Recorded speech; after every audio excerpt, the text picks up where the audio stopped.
السلام علیکم۔ Novel Kaab ڈائم by Rabia Khan کی یہ ایپیسوڈ نمبر 3 ہے۔ تم آج شام افرا کے نکاح میں شرکت نہیں کر رہی ہو سلین؟ مجھے تمہارے باپ کے گھرانے سے شدید نفرت ہے، میں ان کی شکلیں تک نہیں دیکھنا چاہتی، اس لیے تم بھی وہاں نہیں جاؤ گے۔ ابھی وہ نہا کر نکلی ہی تھی کہ ماں کو لاؤنج کے صوفے پر براجمان دیکھ کر یکلخت ہی سیدھی ہوئی۔ افراح اس کے تایا کا بیٹا تھا۔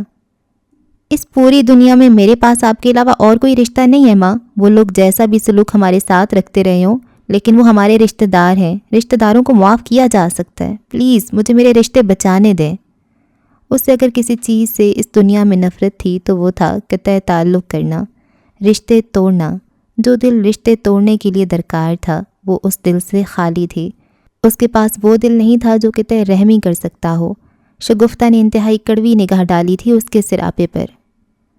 وہ تمہارے سوتیلے رشتہ دار بے وقوف لڑکی، نفرت کرتے ہیں تم سے، مجھ سے، تمہیں صرف ذلیل کرنے کے لیے بلا رہے ہیں وہ لوگ۔ سگے ہوں یا سوتیلے، رشتے تو ہیں نا، میرے پاس ان رشتوں کو گنوانے کا کوئی جواز نہیں ہے۔ اس نے کہا تو آواز آخر میں لرز سی گئی۔ اندر کہیں وہ جانتی تھی کہ شگفتہ درست تھی، وہ اسے پسند نہیں کرتے تھے، وہ مذہبی لوگ تھے، نیک اور متقی، پرہیزگاروں کی صف میں اس جیسی اداکارہ کی کوئی جگہ نہیں تھی۔ تمہیں خود شوق ہے اپنے دل کو چھلنی کرنے کا، جاؤ شوق سے جاؤ، لیکن جب وہ تمہارا دل توڑ دیں تو میرے پاس روتی ہوئی مت آنا، میں تب تمہاری شکل بھی نہیں دیکھوں گی۔ وہ پھنکار کر یکلختی اٹھی اور تیزی سے داخلی دروازہ پار کرتی نکلتی چلی گئی۔ شام کے اس پہر اپارٹمنٹ مدھم روشنیوں سے روشن تھا۔ وہ اداس آنکھیں لیے درمیان میں ہی کھڑی رہ گئی، پھر دانت جما کر اپنے کمرے کی جانب بڑھائی۔ شگفتہ کی کسی بات پر اس نے دھیان نہیں دیا تھا۔ سرخ ریشمی لباس پر چمچم کرتے سفید ستاروں کا کامدار جوڑا پہنے وہ خاموشی سے اپنے بالوں کو سنوار رہی تھی۔ اس لمبی قمیض اور چوڑی دار پجامے کے ساتھ اس کے پاس کامدار دوپٹہ بھی تھا، دوپٹہ جو وہ اکثر نہیں لیا کرتی تھی۔ شہد رنگ بالوں کو کھلا چھوڑے چہرے کو مناسب میک اپ سے سجا کر وہ اپنے کمرے سے باہر نکل آئی تھی۔ کمرے میں ایک جانب بنے جوتوں کے دراز کا دروازہ کھول کر جھکی تو بال لہرا کر آگے کو آ گرے۔ وہ لمحے بھر کو ٹھہر گئی تھی۔ اس کی سرخ مخملی ہیلز کے ساتھ باڈی گارڈ کی دی گئی ہیلز بھی رکھی تھیں۔ اگلے ہی پل اس نے سر جھٹک کر سرخ ہیلز نکالیں اور بیڈ پر بیٹھ کر اس کے نازک سٹریپس باندھنے لگی۔ جن کے گھر وہ نکاح کی دعوت پر جا رہی تھی وہ واقعتاً اس کے سوتیلے رشتہ دار تھے۔ اس کی ماں نے اپنے پہلے شوہر سے طلاق لے لی تھی، وہ اس کی کم آیاسی تنخواہ پر گزارا نہیں کر سکتی تھی۔ پھر وہ ایک بار میں جاب کرتی رہی۔ سلینا تب محض 6 سال کی تھی۔ اس کی ماں اگلے کئی سالوں میں بار ہوسٹس کے عہدے پر فائز ہو گئی۔ انہی دنوں میں وہ اپنے دوسرے شوہر سے ملی تھی۔ وہ بار میں صرف اور صرف شگفتہ کے لیے آیا کرتے تھے۔ شگفتہ اپنی زندگی سے خوش تھی، لیکن اپنے لیے ایک امیر گھرانے کے بیٹے کو محبت میں پاگل دیکھ کر وہ مزید اسے ٹال نہیں سکی۔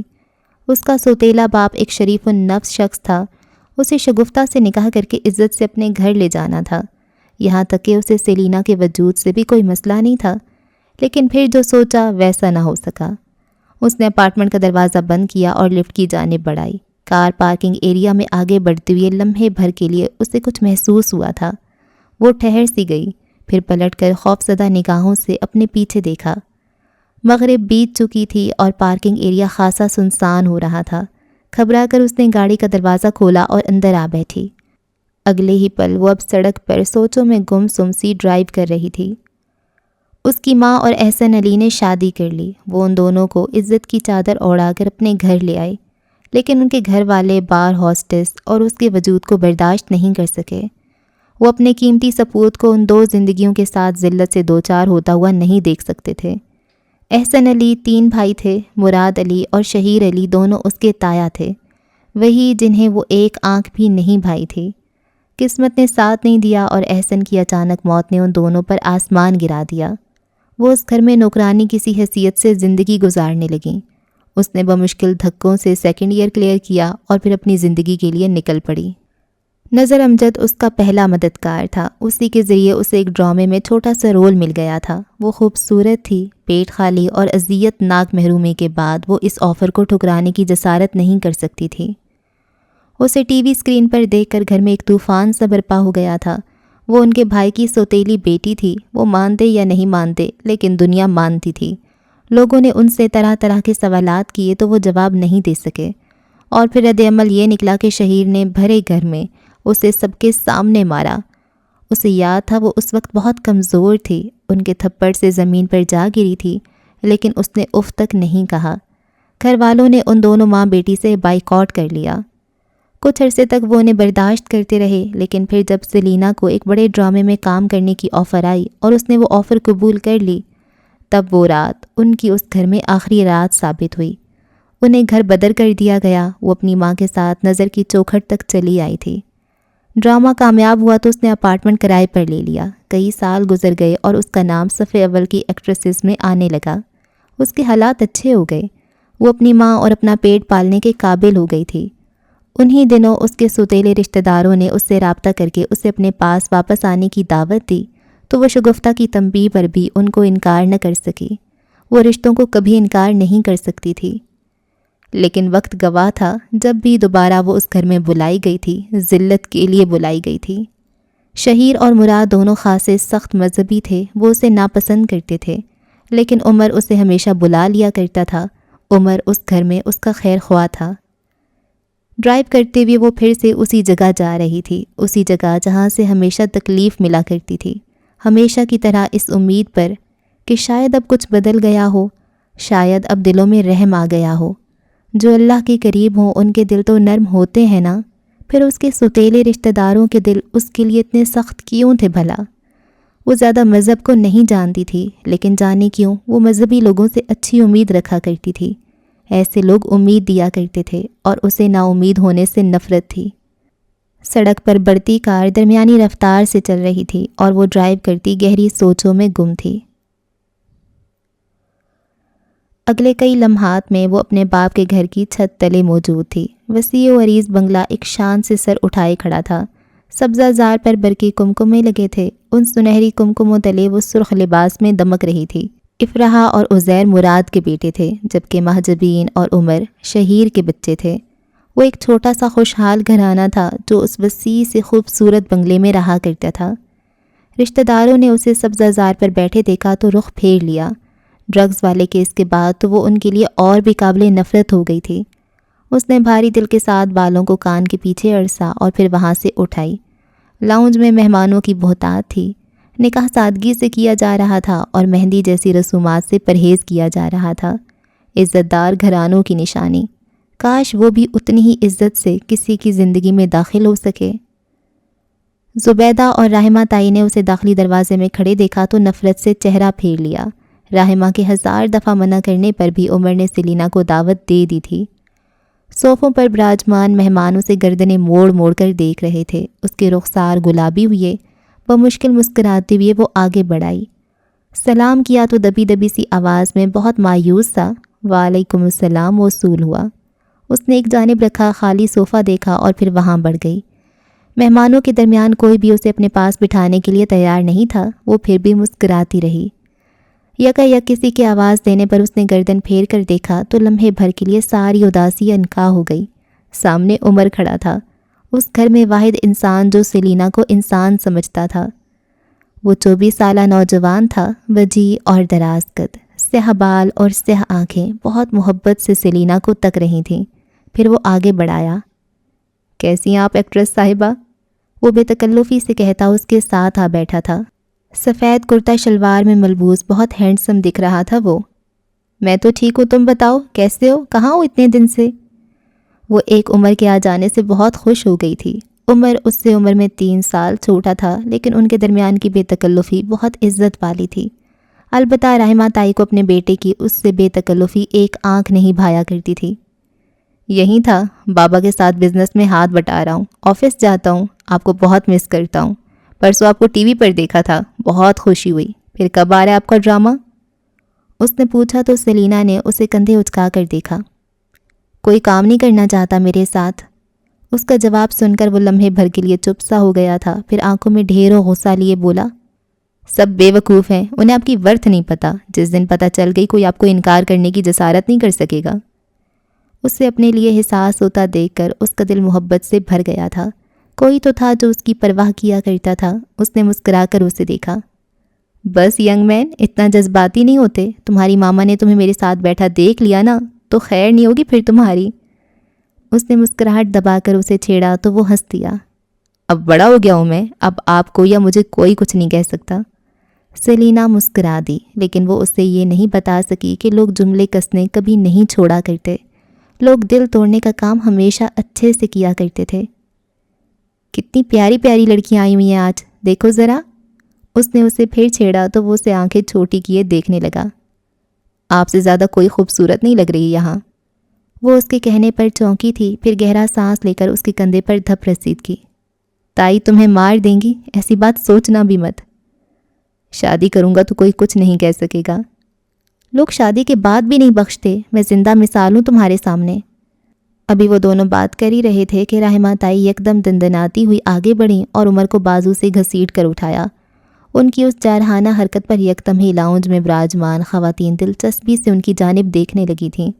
عمر اور سیلینا بھی رحمہ کے ایسے رد عمل پر حیران رہ گئے تھے۔ ماما کیا کر رہی ہیں آپ؟ عمر نے احتجاجاً کہا، لیکن رحمہ اسے نہیں سن رہی تھی۔ وہ انگلی اٹھائے سیلینا کو تنبیہ کر رہی تھی۔ میرے بیٹے سے دور رہو تم، کچھ اور نہیں تو کم از کم عمر کے فرق کا ہی لحاظ کر لو۔ اس کا رنگ یکدم سفید ہوا تھا۔ عمر نے بے یقینی سے اپنی ماں کی جانب دیکھا تھا۔ ماما فار گاڈ سیک، ایسی کوئی بات نہیں ہے۔ تم نے ہی دعوت دی ہے نا اسے یہاں، یہ جانتے ہوئے بھی کہ یہ لڑکی ایسی شریف دعوتوں کے لائق نہیں ہے، اسے ایسی محفلیں زیب نہیں دیا کرتی، اور جیسی محفلیں اسے زیب دیتی ہیں وہ ہم افورڈ نہیں کر سکتے۔ حلق میں یکدم ہی بہت سے کانٹے ابھر آئے تھے۔ اس نے کچھ کہنا چاہا لیکن الفاظ نے ساتھ نہیں دیا۔ مہمانوں کی نظریں، برقی کمکموں کی آنکھوں کو چندھیاتی ہوئی روشنی، اپنا سفید پڑتا رنگ، سب کچھ گڈمڈ ہو رہا تھا۔ ماما خدا کے لیے، ہمیشہ کی بےزتی بھی یاد نہیں رہتی اس لڑکی کو۔ اگر عمر تمہیں انسانیت کے ناطے دعوت دے ہی دیتا ہے تو کم از کم اپنی غیرت کا ہی خیال کر لیا کرو۔ ہمیشہ بے شرموں کی طرح منہ اٹھا کر یہاں آنا ضروری نہیں ہے۔ کیا تم نہیں جانتی کہ کچھ جگہوں پر دعوتیں دینا ضروری ہوتا ہے؟ نہ چاہتے ہوئے بھی مکروہ لوگوں کو بلانا پڑتا ہے۔ ایسے میں ان لوگوں کو چاہیے کہ اپنی اور آگے والوں کی مشکل آسان کر کے نہ ہی آئیں۔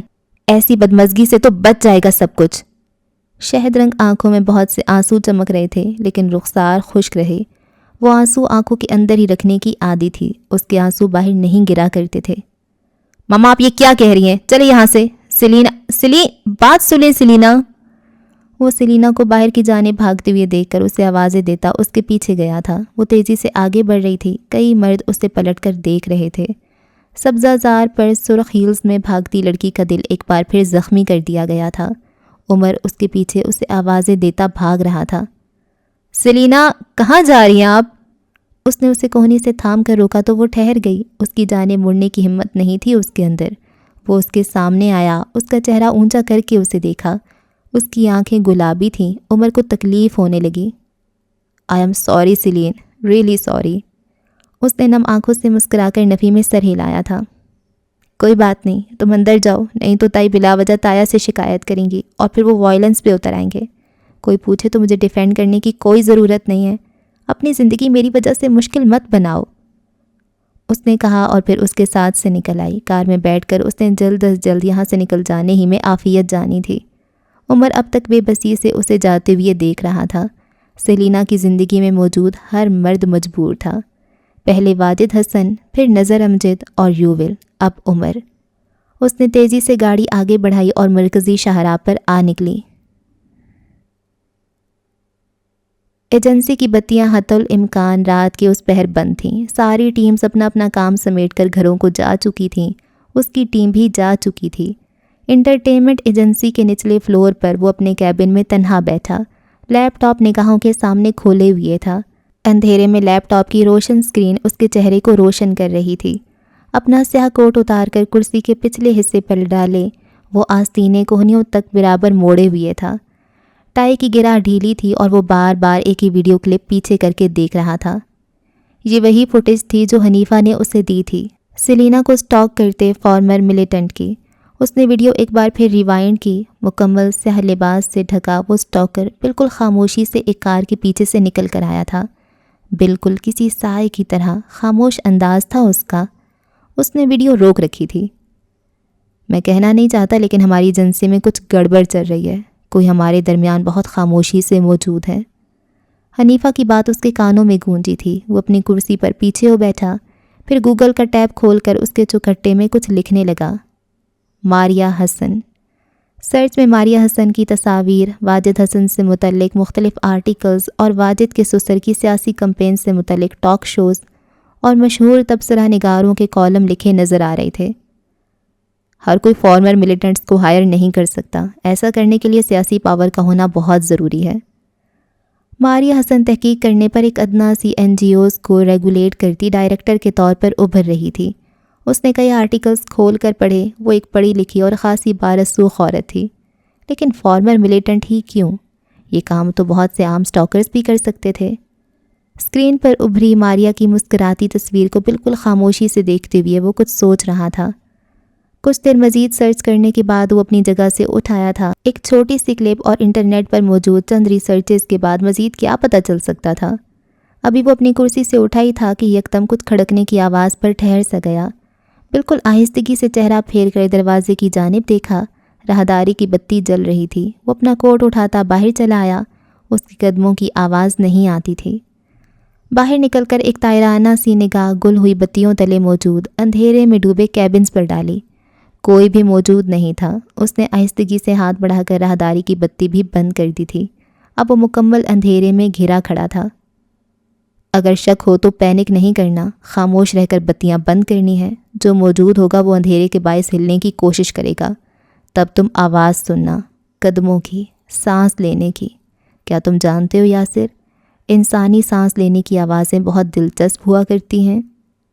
کسی کے کہے گئے جملے اس کی سماعت میں گونجے تھے۔ اگلے ہی پل اسے تیزی سے سانس لینے کی آواز محسوس ہوئی، یوں گویا کوئی اندھیرے میں داخلی دروازے کی جانب بھاگ رہا ہو۔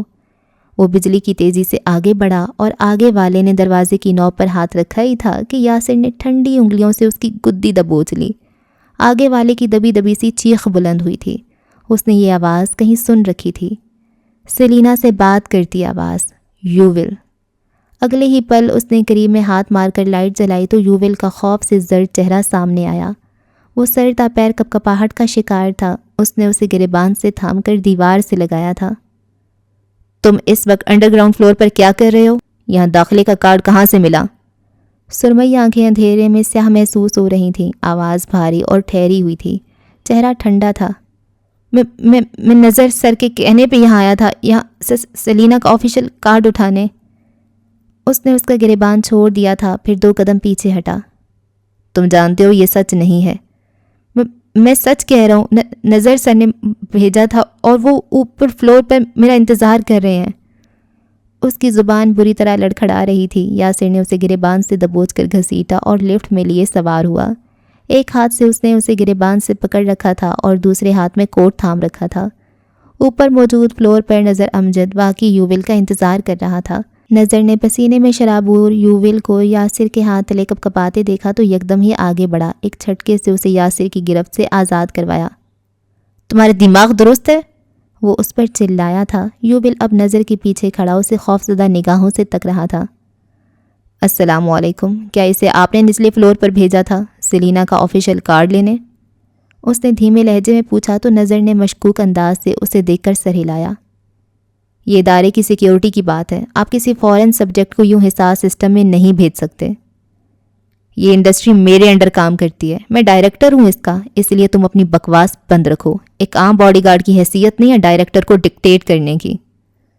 نظر نے سنجیدگی سے کہا تو یوول نے چونک کے اس کے سرد انداز کو دیکھا۔ نظر ایسے تو بات نہیں کیا کرتا تھا۔ آپ اس پوری گلیمر ایجنسی کے ڈائریکٹر نہیں ہیں، آپ اس ایجنسی میں کام کرتے ایک ادنا سے ڈپارٹمنٹ ڈائریکٹر ہیں۔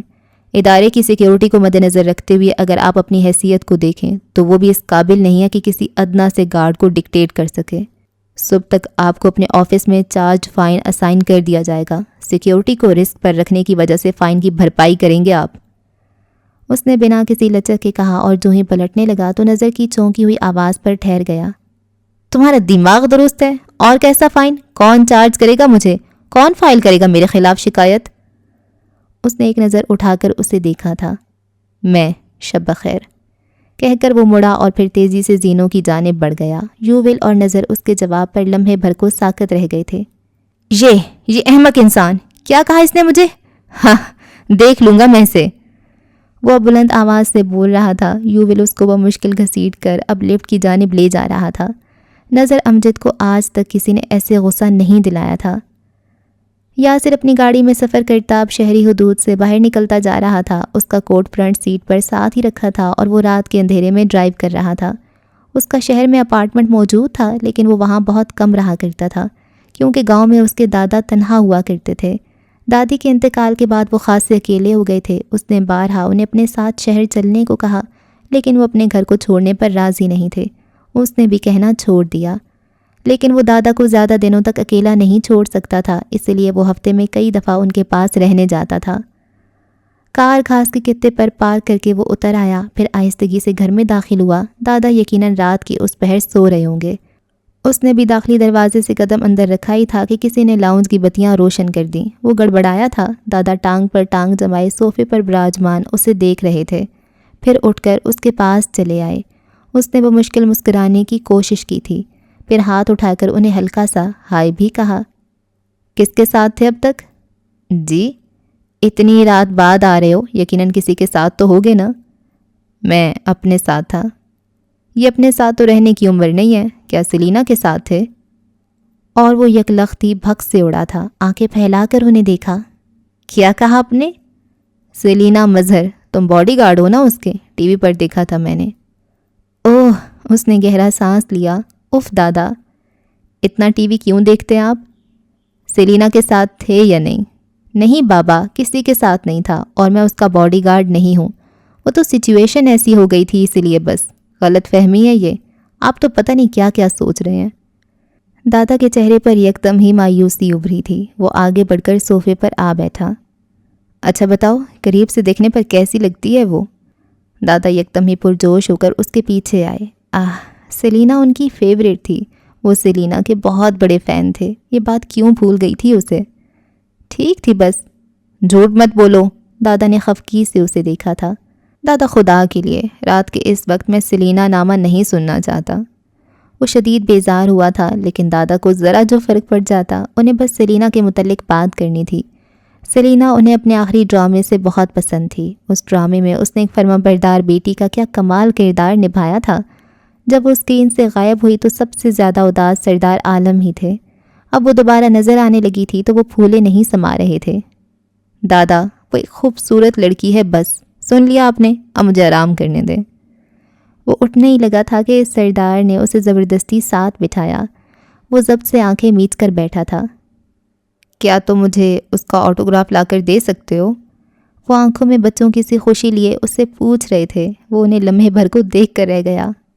آپ کیا ہیں دادا، 5 ایئر اولڈ؟ یاسر، میں تمہیں اپنی جائیداد سے آگ کر دوں گا۔ ایک پرائی لڑکی کے لیے آپ اپنے پوتے کو جائیداد سے آگ کرنے کا کہہ رہے ہیں؟ اس کی آنکھوں میں یکدم ہی خفگی ابھری تھی۔ سردار عالم نے چہرہ پھیر لیا۔ وہ ناراض ہو گئے تھے یقیناً۔ اوکے، لا دوں گا آٹوگراف، اس نے ہار مانتے ہوئے کہا تو سردار یکدم ہی اس کی جانب گھومے، پھر اسے گلے لگایا۔ وہ بے بسی سے مسکرا کر رہ گیا تھا۔ دادی کے بعد وہ خاصے حساس ہو گئے تھے۔ انہیں منع کرنا اس کے لیے کٹھن ہوتا تھا۔ وہ ایک بہت پیاری ایکٹریس ہے، انڈسٹری کو اس کی قدر نہیں معلوم۔ جی بالکل، پیاری اور بے وقوف۔ دادا نے اسے گھورا تو وہ کندھے اچکاتا اٹھ کھڑا ہوا۔ تمہیں تو کچھ پتہ ہی نہیں ہے۔ جی، سب کچھ آپ کو جو پتہ ہے۔ ان دونوں کا بلیم گیم چلتا رہتا تھا۔ میں کھانا کھا کر آیا ہوں، آپ سو جائیں جا کر۔ تمہاری ماں آئی تھی۔ اور وہ جو آگے بڑھنے لگا تھا اپنی جگہ برف سا ہو گیا۔ سردار اسے ہی چہرہ اٹھائے دیکھ رہے تھے۔ ایک دفعہ مل کر بات کر لینے سے کیا ہو جائے گا یاسر؟ وہ ماں ہے تمہاری بیٹے، تم بچے ہو اس کے، محبت کرتی ہے وہ تم سے، ایسے مت کرو، وقت نکل جائے گا تو بہت پچھتاؤ گے۔ دادا کی نرم سی آواز ابھری تو وہ اپنی جگہ سے ہل نہیں سکا۔ اس کے حلق میں گلٹی ابھر کر معدوم ہوئی تھی۔ بیٹے ماؤں کو معاف کر دیتے ہیں، اور میں جانتا ہوں کہ میرے بیٹے کا دل بھی بہت بڑا ہے۔ اس نے کچھ نہیں کہا، بس خاموشی سے آگے بڑھایا۔ اپنے پیچھے کمرے کا دروازہ آہستگی سے بند کرتا وہ بیڈ تک چلا آیا تھا، پھر یوں ہی آڑا ترچھا لیٹ گیا، چھت کو تکتا رہا۔ رات کے اسی پہر سلینا بھی بستر پر دراز اپنے کمرے کی چھت کو تک رہی تھی۔ ان دونوں کے نصیب میں اچھی مائیں نہیں آئی تھیں، اور خود غرض ماؤں کی اولادوں کو نیند ہمیشہ بہت دیر سے آیا کرتی تھی۔ ان کی نیند بھی آنکھوں سے کوسوں دور تھی۔ رات گئے تک افراح کا نکاح کیا جا چکا تھا، مہمان اپنے گھروں کو رخصت ہو چکے تھے، گھر والے درمیانے ہال میں رکھے صوفوں پر آمنے سامنے براجمان تھے اور ماحول میں تناؤ بخوبی محسوس کیا جا سکتا تھا۔ موضوع گفتگو سیلینا تھی اور توپوں کا رخ اسے یہاں دعوت دینے والے عمر کی جانب تھا، جس کا موڈ سیلینا کے ناراض ہو کر جانے پر شدید خراب نظر آ رہا تھا۔ اس لڑکی کو یہاں دعوت دینے کا کیا جواز تھا عمر؟ تم جانتے ہو اب ہمیں ان ماں بیٹی سے کوئی تعلق نہیں رکھنا، پہلے ہی وہ بمشکل ہمارے گھرانے سے باہر نکلی ہیں۔ شہیر نے اپنے سپوت کو سخت نگاہوں سے دیکھ کر استفسار کیا تھا، جواباً عمر نے محض سر ہلایا تھا۔ وہ میری کزن ہے، چاچو نے شادی کی تھی شگفتہ آنٹی سے، ان کے مابین کوئی ناجائز تعلق نہیں تھا۔ میں سیلینا کو ہمیشہ اپنے گھر کی دعوتوں میں بلاتا رہوں گا کیونکہ وہ ایک انتہائی اچھا دل رکھنے والی لڑکی ہے۔ اس کے جواب پر شہیر کی آنکھوں میں موجود سختی گہری ہو گئی تھی۔ ان کے ساتھ ہی سنگل صوفے پر براجمان مراد علی نے بھی انہی سخت نظروں سے اسے دیکھا تھا۔ وہ دونوں ادھیڑ عمر تھے اور ان کی کن پٹیوں میں چمکتی سفیدی انہیں مزید کرخت ظاہر کرتی تھی۔ وہ ایک بدکردار لڑکی ہے، بدبخت۔ شہیر کے پھنکارنے پر عمر کو اپنی کن پٹیاں سلگتی ہوئی محسوس ہو رہی تھیں۔ اچھا، مجھے ان کے بدکردار ہونے سے کوئی مسئلہ نہیں ہے، جب تک وہ ایک اچھا دل رکھیں گی میرے لیے قابل عزت رہیں گی۔ آپ نے کبھی ان کو کسی غلط کام میں ملوث نہیں دیکھا ہے۔ ابو ٹی وی پر بھی کبھی وہ کسی نازیبا رول میں نہیں آئیں۔ آپ نے اپنی آنکھوں سے کچھ بھی نہیں دیکھا ہے، آپ صرف لوگوں کی باتوں پر کان دھرے بیٹھے ہیں۔ ہر ایکٹریس کا بدکردار ہونا لازم نہیں ہے، ہر ایکٹریس کا اپنے شریف گھرانوں میں ذلیل کیا جانا درست نہیں ہے۔ بولتے بولتے اس کا سانس پھول گیا تھا۔ گھر کی عورتوں نے اسے ناپسندیدہ نگاہوں سے دیکھا تھا، جبکہ گھر کے مرد اس کی بے باکی پر آتش پا ہو رہے تھے۔ مجھے مزید کوئی بحث نہیں کرنی ہے، وہ لڑکی اب اس گھر کی کسی دعوت میں شریک نہیں ہوگی۔ ہمارے بڑے بڑے علماء کرام کے ساتھ اٹھنا بیٹھنا ہے، ہم ہر سوال کا جواب دینے کی نہ ہمت رکھتے ہیں اور نہ ہی جواز۔ آئندہ وہ مجھے اس گھر میں نظر نہیں آئے عمر۔ شہیر کی تنبیہ پر بھی وہ اثر لیے بغیر انہیں دیکھتا رہا تھا، افسوس بھری نظروں سے۔ علماء کرام تو دست شفقت رکھنے والے انسان ہوتے ہیں نا ابو، آپ کو کسی نے حق نہیں دیا سیلینا کو جج کرنے کا۔ وہ کس جہنم میں رہ رہی ہے آپ اس بات کا اندازہ بھی نہیں کر سکتے۔ میں یہ نہیں کہہ رہا کہ آپ انہیں ہر گناہ سے بری کر دیں، میں بس اتنا کہہ رہا ہوں کہ کم از کم آپ انہیں انسان سمجھیں۔ انسان فرشتے نہیں ہوا کرتے، انسان انسان ہوتے ہیں، ان سے غلطیاں ہو سکتی ہیں اور انہیں معاف بھی کیا جا سکتا ہے۔ آپ کے پاس کسی بھی انسان کو ذلیل کرنے کا کوئی حق نہیں ہے ابو۔ اس کی آواز میں موجود تکلیف محسوس کر کے لمحے بھر کو سب خاموش ہو گئے تھے۔ عمر، ابو کے ساتھ زبان مت چلاؤ، رحمہ نے اسے جھاڑ کر کہا تو وہ اپنی جگہ سے اٹھ کھڑا ہوا۔ کبھی کبھی اس کا اپنے گھر والوں کے ساتھ دم گھٹنے لگتا تھا۔ آپ نے کبھی ان دونوں کو ان کا حق نہیں دیا۔ چاچو ان کے لیے اپنی آخری وصیت میں خرچ باندھ گئے تھے۔ وہ چاچو کی فیملی ہیں، چاچو نے ان دونوں سے محبت کی تھی۔ کیا آپ کے علماء کرام رشتہ داروں کے حقوق پر کوئی درس نہیں دیا کرتے؟ لمحے بھر کو ہر جانب سناٹا چھا گیا تھا۔ شہیر اور مراد کو سانپ سونگھ گیا تھا۔ زبیدہ نے عمر کو کڑوی نگاہوں سے دیکھا تھا۔ اب تم ہمیں اسلام سکھاؤ گے لڑکے؟ مراد کی کرخت آواز پہلی بار ابھری تھی۔ عمر اسی بے خوفی سے جذباتی ہوا انہیں دیکھتا رہا۔ نہیں تایا ابو، وہ تو آپ مجھ سے زیادہ جانتے ہیں۔ میں تو بس یہ کہہ رہا ہوں کہ جو رشتہ داروں سے قطع رحمی کرتے ہیں انہیں جنت میں داخلے کی اجازت نہیں دی جاتی۔ بکواس بند کرو اپنی، وہ اس پر چلائے تھے۔ عمر یکدم ہی بہت ہرٹ نظر آنے لگا تھا۔ مجھے کوئی شرکت نہیں کرنی افراح کی شادی میں۔ آپ کو اپنا یہ تکبر سے بھرپور مذہبی رویہ مبارک ہو۔ جو انسان کو انسان نہ سمجھیں ان کے پاس کوئی جواز نہیں خدا سے محبت کرنے کا۔ ان کا خدا سے محبت کا دعویٰ اس روئے زمین پر بولا گیا سب سے بڑا جھوٹ ہے۔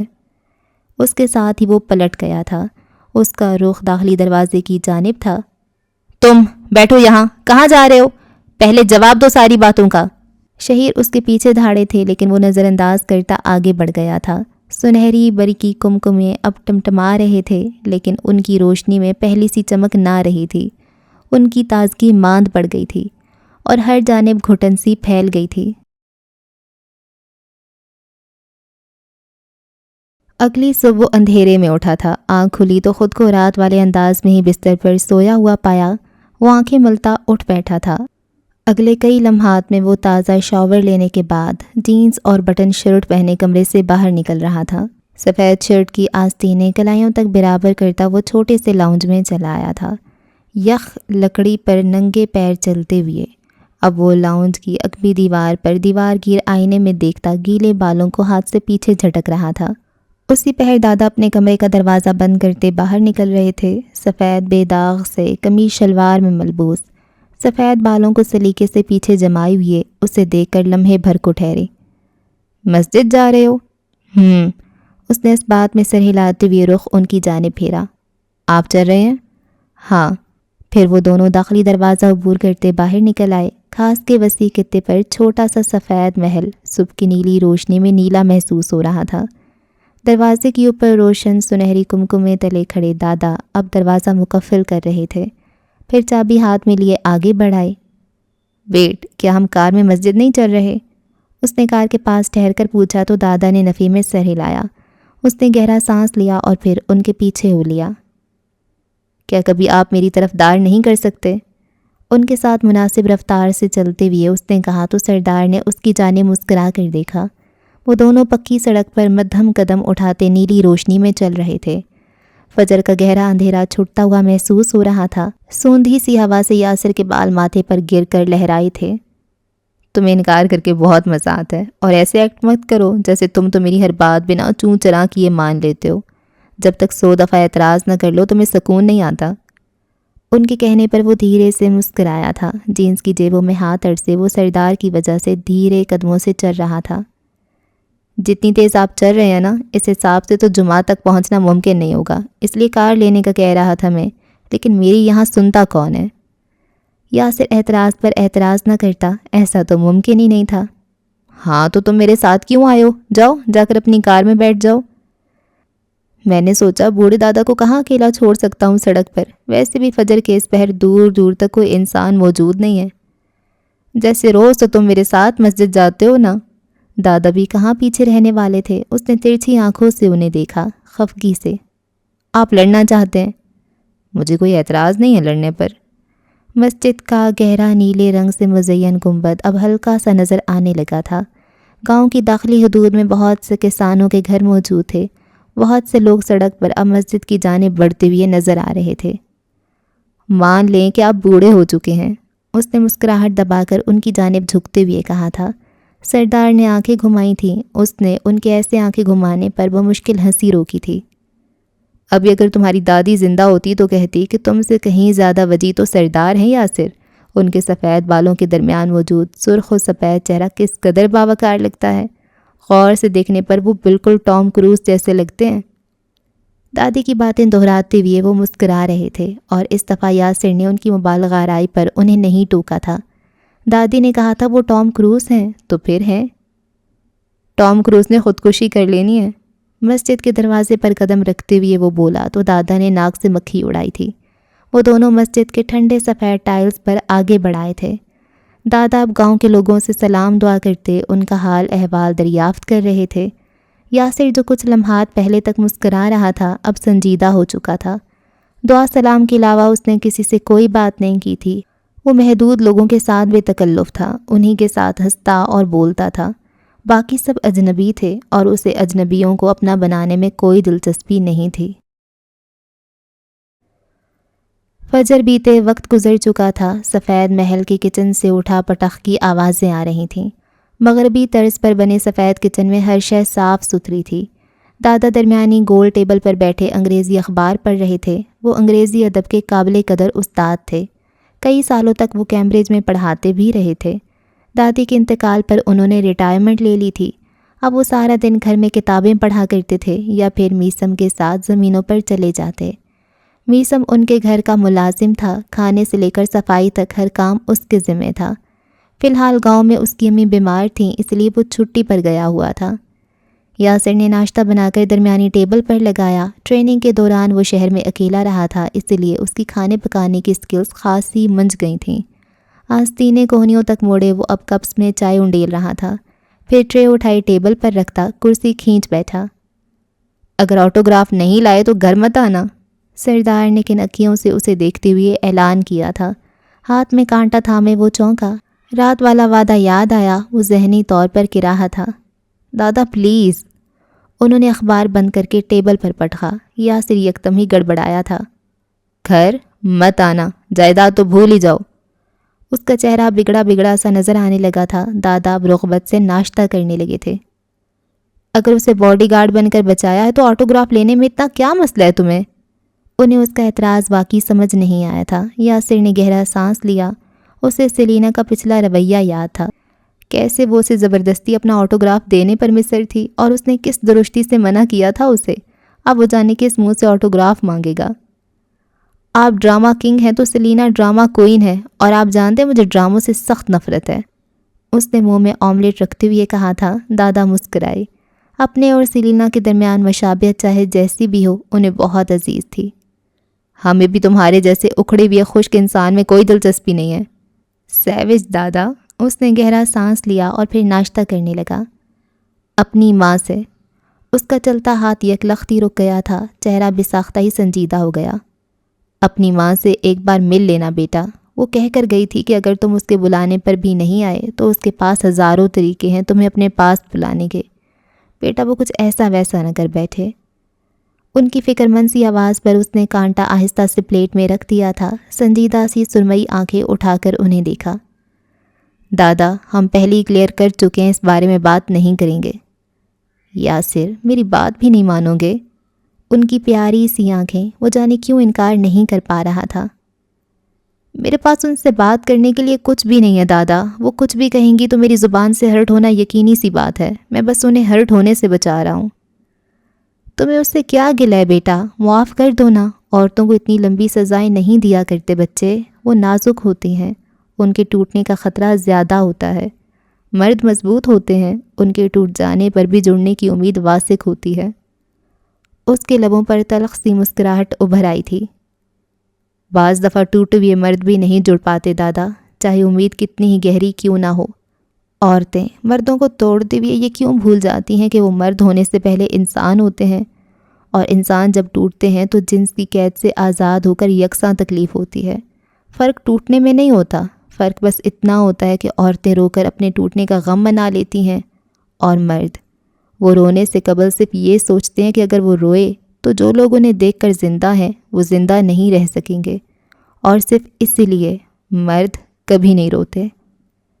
وہ نارمل سی آواز میں کہہ کر اپنی جگہ سے اٹھ گیا تھا۔ سردار نے اس کے ادھورے ناشتے کو دکھ سے دیکھا۔ کچھ پل بعد وہ اپنا یونیفارم پہنے کمرے سے باہر چلا آیا تھا، بالوں کو سلیقے سے پیچھے جمائے، آنکھوں پر سیاہ چشمہ چڑھائے۔ لاؤنج میں ٹھہر کر وہ ہاتھ میں گھڑی باندھ رہا تھا، پھر دادا کو خدا حافظ کہتا باہر نکل آیا۔ سردار نے بے ساختہ ہی اس کے پیچھے حفاظتی دعائیں پڑھ کر دم کیا تھا، پھر گہرا سانس بھرتے اٹھ کر اسٹڈی کی جانب بڑھ گئے۔ وہ ایجنسی پہنچا تو صبح کے وقت بھی خاصی گہما گہمی محسوس ہوئی۔ وہ دوسری کسی بھی جانب توجہ دیے بغیر انڈر گراؤنڈ فلور پر چلا آیا تھا۔ اپنے کیبن کی جانب بڑھتے ہوئے اس نے ٹیم میٹس کو سلام کیا اور پھر کرسی کھینچ کر بیٹھ گیا۔ ابھی وہ بیٹھا ہی تھا کہ شیشے کے پار بنی راہداری سے ایک گارڈ اندر جھانکا۔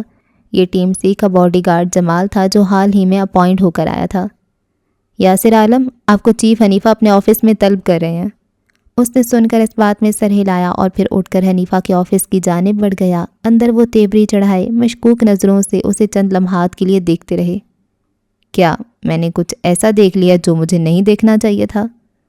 اسے ان کی خاموشی سے کوفت ہوئی تو کہہ پوچھ لیا۔ حنیفہ اچھا والے انداز میں کرسی پر پیچھے ہو بیٹھے، پھر کمرے کی دائیں جانب بنے دراز کی طرف اشارہ کیا۔ وہاں سے کچھ غائب ہے مسٹر عالم؟ یاسر ہلا تک نہیں، آنکھیں بھی نہیں جھپکیں۔ وہ اسے اس کی ڈٹھائی پر داد دیے بغیر نہیں رہ سکے تھے۔ کیا غائب ہے؟ سیاہ ہائی ہیلز۔ اوہ افسوس ہوا، آپ کو اتنا حساس سامان یوں کھلے عام نہیں رکھنا چاہیے تھا۔ ہاتھ باندھ کر سیدھے چہرے کے ساتھ کہا تھا اس نے۔ میں تمہیں اسٹیٹمنٹ پر اس آفس سے بے دخل بھی کر سکتا ہوں۔ وہ بھی اتنے ہی سنجیدہ تھے۔ ایک تو سیلینا کی وجہ سے سب جانے کیوں اسے بے دخل کرنے پر تلے ہوئے تھے، پہلے دادا اب چیف۔ دادا تو چیف سے بھی 2 ہاتھ آگے تھے، وہ تو جائیداد سے ہی آگ کر رہے تھے اسے۔ مجھے نہیں پتا تھا کہ تم اپنی ماما کی برتھ ڈے پر دیے جانے والی ہیلز میری دراز میں رکھ کر بھول گئے تھے۔ اور ان کے یک دم پکڑ لینے پر وہ پہلی دفعہ بری طرح چونکا تھا۔ ماما کی ہیلز، یہ بات اس نے اپنی ٹیم سے کہی تھی، اور یہ بات یہاں تک پہنچ گئی تھی۔ چیف حنیفہ کے آفس کے پار دروازے سے کان لگا کر باتیں سنتے وہ تینوں ایک دوسرے کو دیکھ رہے تھے۔ ان سے گڑبڑ ہو گئی تھی۔ اندر کھڑے یاسر نے گہرا سانس لیا۔ اب باتیں گھمانے سے کوئی افاقہ نہیں ہونا تھا۔ ہیلز میں نے ہی نکالی تھیں۔ بالکل، CCTV میں تم واضح طور پر ہیلز لے کر بھاگتے ہوئے نظر آ رہے ہو. کیا تم فوٹیج حذف کرنا بھول گئے تھے؟ وہ حیران تھے. مجھے یاد تھا، ڈیلیٹ کرنا ضروری نہیں لگا. کیوں چاہیے تھی ہیلز؟ حنیفہ نے سیدھے ہوتے ہوئے اہم سوال کیا تھا اس سے. سیلینا کی ہیلز ٹوٹ گئی تھیں. تم اسے اپنے جوتے دے سکتے تھے. لیکن پھر میں ہیلز نہیں پہن سکتا تھا. دروازے کے پار موجود شیر اور زار کی دبی دبی سی ہنسی گونجی تھی. بہت سے گارڈز بھی اب کے ان کے ساتھ رکنے لگے تھے. یاسر اور حنیفہ کی باہمی گفتگو ہمیشہ بہت مزے کی ہوا کرتی تھی. تم دوسروں کی پرواہ تو نہیں کرتے، جانے دیتے اسے ننگے پیر؟ اور اس دفعہ وہ جیسے کچھ بول نہیں سکا. انہوں نے بغور اس کا خاموش چہرہ دیکھا تھا. خیر، کیا ہیلز اسے پوری آ گئی تھی؟ اگلے ہی پل وہ سرسری سا بولے تو یاسر نے سر ہلایا. جی بالکل، ایسے جیسے انہی کے لیے لی گئی تھیں. اس کے جواب پر جانے کی انہوں نے خشک ہوتے حلق کے ساتھ تھوک نکلا تھا. جا سکتے ہو تم، اور آئندہ ایسی کوئی حرکت نہیں ہونی چاہیے. میرے آفس میں داخلے کی اجازت دیے جانے پر ناجائز فائدہ مت اٹھاؤ. غضب خدا کا، ایک سینئر گارڈ کا رویہ اتنا غیر سینئر. وہ بڑبڑا رہے تھے. یاسر پلٹ آیا. جو ہی دروازہ کھولا تو وہ تینوں جو کان لگائے ہوئے تھے اندر گرتے گرتے بچے. اسے دیکھ کر شیر اور زار زبردستی مسکرائے تھے. ساحر نے تو اس کی بھی زحمت نہیں کی تھی. تم تینوں کیوں ہو آخر میری زندگی میں؟ اس نے دانت پیس کر کہا اور انہیں گھورتا ہوا باہر چلا آیا. وہ تینوں اس کے پیچھے آئے تھے. کیا آپ سیلینا سے ملے تھے؟ شیر نے متجسس ہو کر پوچھا تو وہ یکدم پلٹا. ایک تو اس کے آس پاس موجود ہر مرد سیلینا کا فین کیوں تھا آخر؟ وہ ڈر کر 2 قدم پیچھے ہٹا. اس نے انگلی اٹھا کر اسے دکھائی. اس عورت کی بات مت کرنا میرے سامنے. اس نے گھور کر تنبیہ کی تھی. شیر نے ڈر کر زور سے سر ہلایا تھا. سیلینا کے متعلق جو بھی بات کرے گا اب جبڑے پر مکہ کھائے گا یقیناً اس سے. وہ آفس میں داخل ہوا اور برے موڈ کے ساتھ کرسی کھینچ بیٹھا. ان تینوں نے ایک دوسرے کو ایک ساتھ دیکھا تھا. ابھی اس سے بات کرنے کا مطلب ایک سیریس پنچ کا سامنا کرنے کو دعوت دینا تھا، اور وہ تینوں ہی ایسی دعوت سے گھبرایا کرتے تھے. وہ آج پھر سے سیاہ لباس زیبتن کی ایجنسی چلی آئی تھی. سلک کا سیاہ خوبصورت لباس جو اس کے ٹخنوں سے ذرا اونچا تھا. گلے میں موجود سفید نازک سا چوکر اور ایک کلائی میں باریک سا بریسلیٹ. کانوں میں ٹاپس پہنے، شہد رنگ بالوں کو ایک طرف ڈالے، وہ باریک سیاہ ہیلز میں اعتماد سے چلتی نظر کے آفس کی جانب بڑھ رہی تھی. جولیا جو اپنی سیکرٹری کے ساتھ مخالف سمت میں بنے آفس کی طرف جا رہی تھی، لمحے کے 1000ویں حصے میں چونک کر ٹھہری. شہناز بھی اسے رکتا دیکھ کر بے ساختہ رکی تھی. سیاہ مفلر جو یاسر اس دن اس کے منع کرنے پر بھی اپنے ساتھ لے آیا تھا.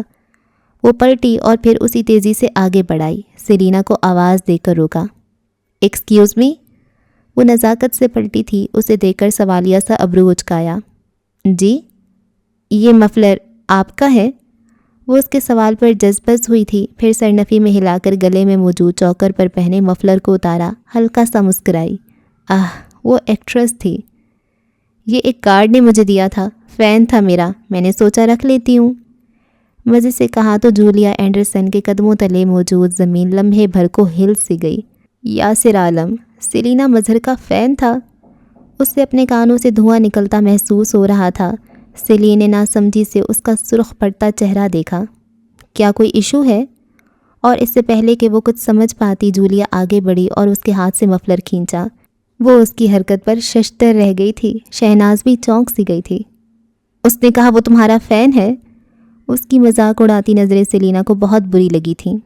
جی، کیا وہ میرا فین نہیں ہو سکتا؟ اتنی چیپ چیزیں پسند تو نہیں کرتا وہ. اس کا انداز بہت برا تھا. چیپ کس کو کہا آپ نے؟ اپنے آپ کو دیکھیں، ایسے مفلر کھینچتی ہوئی آپ زیادہ چیپ لگ رہی ہیں. اس نے بھی اسی تیزی کے ساتھ اس کے ہاتھ سے مفلر کھینچا تھا. جولیا کو اس کی جرأت پر جیسے یقین نہیں آیا. اس نے آگے بڑھ کر اس کے ہاتھ سے دوبارہ مفلر کھینچا اور پھر اسے مسکرا کر دیکھا. اب یہ فیصلہ آپ کا فین بوائے کرے گا کہ اس نے یہ آپ کو خود دیا تھا یا نہیں. اسی کے ساتھ وہ تیزی سے پلٹ کر انڈر گراؤنڈ جاتی لفٹ کی جانب بڑھی. سیلینا بھی اسی تیزی کے ساتھ اس کے پیچھے آئی تھی، لیکن لفٹ بند ہو چکی تھی. اس نے بٹن دبایا. جواب ندارد. ایک تو یہاں کی لفٹس کے آفیشیل کارڈز. وہ تیزی سے زینوں کی جانب بھاگی تھی. اگلے کئی لمحات میں جولیا یاسر کے سر پہ کھڑی تھی. اس کے ہاتھ میں سیاہ مفلر بھی تھا. فلور پر کام کرتے تمام گارڈز یاسر کے کیبن کے دروازے پر کھڑے تھے اور تماشا بس شروع ہی ہونے والا تھا. آج سے پہلے کوئی ایکٹریس یوں نیچے نہیں آئی تھی، یہ پہلی دفعہ تھا، اس لیے سب کی دلچسپی کا مرکز تھا۔ یہ مفلر تم نے دیا اس ایکٹریس کو؟ How dare you! وہ اس پر غر آئی۔ اسی پل سیلینا ہانپتی کامتی زینوں کا دروازہ کھول کر فلور پر آئی تھی۔ اسے دیکھتے ہی گارڈز کے درمیان شور سمجھ گیا۔ کسی نے اسے دیکھ کر بیوٹی کوئین کا نعرہ بھی لگایا تھا۔ کوئی کہتا نہیں تھا، لیکن وہ ان سب گارڈز کے دلوں پر راج کرتی تھی۔ سیلینا مظر آ رہی ہے، کسی نے چیف حنیفہ کو اطلاع کر دی تھی۔ وہ حیرت زدہ سے اپنے آفس سے اٹھ آئے۔ کیبن کے باہر لگا رش اسے دیکھتے ہی چھوٹ گیا تھا۔ وہ سب درمیان سے ہٹے۔ سیاہ باریک ہیل کی ٹک ٹک کے ساتھ وہ اندر داخل ہوئی۔ کندھے پر پڑے بال پیچھے جھٹکے تو شیر حسن کو دل کا دورہ پڑتے پڑتے رہ گیا۔ وہ سیلینا تھی، یہ جس کے پاس آفیشیل کارڈ تک نہیں ہے۔ تم نے یہ مفلر اسے دیا تھا، مجھ پر اسے فوقیت دی تھی۔ سیلینا پر ایک ناقدانہ نگاہ ڈال کر بولتی جولیا نے اچھا نہیں کیا تھا۔ سیاہ لباس والی لڑکی آگے بڑھی اور اس کے ہاتھ سے مفلر زور سے کھینچا۔ اس کی جرأت پر پیچھے سے گارڈز کی دبی دبی ہو کی آواز گونجی تھی۔ میں نے کہا نا، یہ گارڈ میرا فین ہے، فینز اپنے آرٹسٹ کو تحفے دے سکتے ہیں، مس جولیا۔ وہ دونوں یاسر کے سر پر کھڑی لڑ رہی تھیں اور وہ بند لبوں کے ساتھ سامنے دیکھتا ہوا بالکل خاموش بیٹھا تھا۔ اس کا فیصلہ یہ کرے گا، بتاؤ تم اس کے فین ہو یا نہیں؟ جولیا ضبط سے بند لبوں کے ساتھ بیٹھے یاسر کی جانب پلٹی تھی۔ وہ اپنی جگہ سے اٹھ کھڑا ہوا، ایک طرف ہاتھ باندھ کر کھڑی سیلینا پر نگاہ ڈالی اور پھر جولیا کو دیکھا۔ یہ میں نے ہی انہیں دیا تھا۔ اس کے کہنے پر پیچھے کھڑے گارڈز نے یکدم اسے سراہا تھا۔ اوئے ہوئے، واٹ؟ تم نے میرے بجائے اسے مفلر دیا؟ یہ ایک مفلر ہے، قارون کا خزانہ نہیں جس پر اتنا سین کریٹ کیا جائے، سیلینا نے ابرو تان کر کہا۔ مجھے یقین نہیں آ رہا تم اتنے چیپ ہو سکتے ہو۔ اس فلاپ ایکٹریس میں دیکھا کیا ہے تم نے؟ اور یہ حد تھی۔ سیاہ سلک کے لباس والی لڑکی آگے بڑھی اور اس نے وہ کیا جو کبھی فراموش کیا جانے والا نہیں تھا۔ اس نے جولیا اینڈرسن کو بالوں سے پکڑا تھا اور اب وہ اس کے بال چھوڑنے پر راضی نہیں تھی۔ دی بچ سیلینا، بہت بکواس ہو گئی۔ جولیا نے بھی جواباً اس کے بال پکڑے تھے اور اگلے ہی پل اب سارے گارڈز انہیں چھڑانے کے لیے آگے بھاگے تھے۔ یاسر نے ان دونوں کو الگ کرنا چاہا لیکن ناکام رہا۔ وہ دو لڑتے ہوئے لڑکوں کو تو الگ کر سکتا تھا، لیکن دو لڑتی ہوئی لڑکیوں کو الگ کرنا اس کے بس کی بات نہیں تھی۔ میں تمہارے سارے بال نکال دوں گی، گنجی جولیا! وہ دانت کچکچاتی پوری قوت سے اس کے بال کھینچتی ہوئی بولی تھی۔ اس نے بھی جواباً اس کے بالوں کو زور سے کھینچا تھا۔ یکدم ہی فلور پر شور ہنگامہ سمجھ گیا تھا۔ لڑائی پورے زور و شور سے جاری تھی۔ ہی از مائن! جولیا چلائی تو سیلینا نے گردن جھٹکی۔ In your dreams! یہ سب کیا ہو رہا ہے آخر؟ اور یہ حد تھی۔ چیف کی آواز پر سب کچھ پل بھر کے لیے ساکت ہو گیا تھا۔ گارڈز درمیان سے ہٹے، سامنے کا منظر واضح ہوا۔ سیلینا نے جولیا کو بالوں سے پکڑا ہوا تھا اور جولیا نے بھی اس کے بالوں کو مٹھی میں جکڑا ہوا تھا۔ چیف حنیفہ کی آنکھیں حیرت سے کھل سی گئیں۔ یہ آپ دونوں کیا کر رہی ہیں؟ چیف انکل، لڑائی پہلے اس نے شروع کی تھی۔ سیلینا کی غصیلی آواز ابھری تو گارڈز کے دبے دبے کہہ کے گونجے۔ اوہ گاڈ، چیف انکل! یاسر ایک جانب بے بسی سے کھڑا دو لڑکیوں کو اپنے لیے لڑتا ہوا دیکھ رہا تھا۔ آج تو چیف اسے واقعتاً آفس سے بے دخل کرنے والے تھے۔ جولیا، آپ اوپر جائیں۔ اور اسی پل جولیا نے نفرت سے اس کے بالوں کو جھٹکا۔ جھٹکے سے بال چھوڑنے پر اس کی کرہ بے ساختہ تھی۔ وہ دانت کچکچا کر اسے مارنے آگے بڑھی تو درمیان میں یاسر آ گیا۔ اس کی خوفزدہ کر دینے والی آنکھیں دیکھ کر وہ سچ میں ٹھہر گئی تھی۔ جولیا کے اوپر جاتے ہی گارڈز نے یکدم تالیاں بجائیں۔ The fighter Selina, beauty queen Selina. وہ بکھرے بال، ایک ناک سے نکلتے خون اور ایک ہیل پہنے بے اختیار خوش ہو گئی تھی۔ اس کی دوسری ہیل لڑائی میں کھل کر اتر گئی تھی۔ کچھ لمحات بعد وہ یاسر کے کیبن میں اسی کی کرسی پر براجمان تھی۔ ناک میں ایک روئی بھی اٹکا رکھی تھی اور گارڈز اس کے آگے پیچھے گھومتے اپنی خدمات پیش کر رہے تھے۔ وہ مسکرا کر سب کا شکریہ ادا کر رہی تھی۔ شیر نے اس کی ایک ہیل اٹھا کر پیروں میں رکھی تو وہ مسکرائی، پھر اس کا شکریہ ادا کیا۔ آپ تو لڑتے ہوئے بھی خوبصورت لگ رہی تھیں، اس نے محبت پاش لہجے میں کہا تو وہ ہنسی۔ چیف حنیفہ اسی پل ان کے کیبن میں داخل ہوئے تو سب گارڈز پیچھے ہو گئے۔ آپ سب باہر جائیں، مجھے سیلینا سے کچھ بات کرنی ہے۔ ان کے حکم پر سب باہر کی جانب بڑھ گئے۔ وہ انہیں شہد رنگ سوالیہ آنکھوں سے تک رہی تھی۔ انہوں نے کرسی کھینچی اور پھر اس کے سامنے بیٹھے۔ آپ زینوں سے اتر کر کیوں آئی تھی سیلینا؟ مجھے کوئی آفیشیل کارڈ ہی نہیں دیتا، اس نے بچوں کی طرح کہا تو حنیفہ کا دل لمحے بھر کو پگھل سا گیا۔ وہ اٹھے، اپنے آفس کی جانب بڑھے، پھر وہاں سے کارڈ اٹھا کر واپس آئے۔ اس کے سامنے ہاتھ بڑھایا تو وہ کارڈ دیکھ کر چونکی، پھر سیدھی ہو بیٹھی۔ یہ کس کا ہے؟ میرا۔ وہ حیران ہوئی تھی۔ آپ اپنا کارڈ مجھے کیوں دے رہے ہیں؟ اس نے کارڈ لیتے ہوئے پوچھا تھا۔ آج کل ایجنسی کے حالات کچھ ٹھیک نہیں، زینوں پر چڑھنا اترنا سیف نہیں ہے، آپ یہ کارڈ رکھ لو۔ ان کی آواز شفیق تھی یا مزاج؟ سیلینا کی آنکھوں میں جانے کیوں آنسو سے امڑ آئے تھے۔ Thank you so much chief uncle, اب آپ لفٹ سے اوپر جائیں گے۔ انہوں نے رک کر یاد دہانی کروائی تو اس نے سر اس بات میں ہلایا، پھر کچھ یاد آنے پر چونکے۔ وہ گارڈ بھی یہی کہہ رہا تھا کہ سیڑھیاں سیف نہیں ہیں، کیا واقعی کچھ ہو رہا ہے ایجنسی میں؟ باہر کی جانب بڑھتے چیف حنیفہ نے گہرا سانس لیا، پھر اس کی جانب پلٹے۔ ہم آپ کی حفاظت کے لیے ہیں، آپ پریشان نہ ہوں۔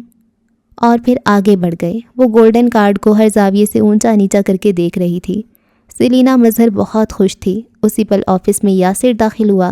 وہ اسے دیکھ کر سیدھی ہو بیٹھی۔ وہ کچھ بھی کہے بغیر آگے بڑھا، ایک رائٹنگ پیڈ اٹھا کر اس کے سامنے پٹکا تو وہ خوف زدہ ہوئی اسے دیکھنے لگی۔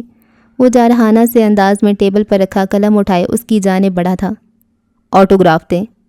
ایسے کون آٹوگراف مانگتا ہے؟ اس نے کہا تو یاسر نے اسے کھا جانے والی نظروں سے دیکھا۔ اس نے جلدی سے پین اٹھا کر اسے آٹوگراف دے دیا تھا۔ سوری، میری وجہ سے آپ کو یہ سب فیس کرنا پڑا۔ میں بھی کچھ بھی نہیں سننا چاہتا، آپ جائیں یہاں سے۔ وہ تھک کر کہتا ہوا پیچھے ہٹا تو وہ اٹھ کھڑی ہوئی۔